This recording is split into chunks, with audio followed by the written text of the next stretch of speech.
இது ஒரு அற்புதமான கட்டிடக்கலை.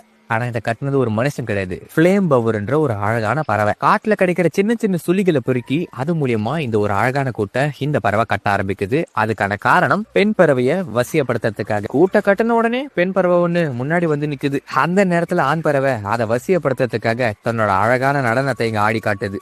இருந்தாலும் இந்த நடனம் மட்டும் போதாது. அவளை வசியப்படுத்தணும்னா இன்னொரு விஷயம் தேவைப்படும். ஒரு பழம். பறவைங்க உலகத்துல இந்த பழத்தை கொடுக்கறது பூவை கொடுக்குற மாதிரி இதை ரெண்டுத்தையும் கொடுத்து அவளை வசியம் பண்ண முயற்சி செய்ய அந்த இடத்துல ஒரு எதிரியுமே இப்போ வரான். மற்றொரு ஆண் பறவை அதை பார்த்து இவனுக்கு என்ன பண்றதுன்னு தெரியல, அப்படியே உடஞ்சு போய் நிக்கிறான். வாழ்க்கைனா பிரச்சனை வரதா செய்யும். ஆனா இந்த பிரச்சனையை கையாளும் தடவை இப்போதைக்கு இவன் கிட்ட கிடையாது. அதிர்ஷ்டவசமா வந்த ஆண் பறவை அங்கிருந்து அப்படியே பறந்து போகுது.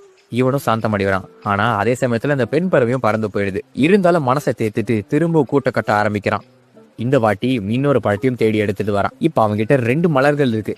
இது மூலியமா அவனால கண்டிப்பா ஒரு பெண் பறவையை மயக்க முடியும். அவன் பட்ட கஷ்டங்கள் வீணா போகாத மாதிரி அங்க ஒரு பெண் பறவையும் வந்து சேருது. நம்ம ஆண் பறவை வச்சிருக்க அந்த மலர்களை பார்த்து அவ கொஞ்சம் மயங்க ஆரம்பிக்கிறா. பல முறை வற்புறுத்தி பொறுமையா அந்த பெண் பறவை கூட்டுக்கிட்ட வரும்போது ஆண் பறவை தன்னோட நடனத்தை இங்க ஆரம்பிக்கிறான். அவனோட அந்த அழகான நடனத்தை பார்த்து பெண் பறவை அப்படியே மெய் மறந்து போகுது.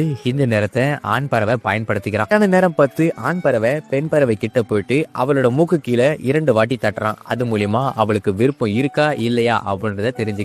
விருப்பம் இருக்குன்றத தெரிஞ்சுக்கிட்ட உடனே தன்னோட வேலையை ஆரம்பிக்குது ஆண் பறவை.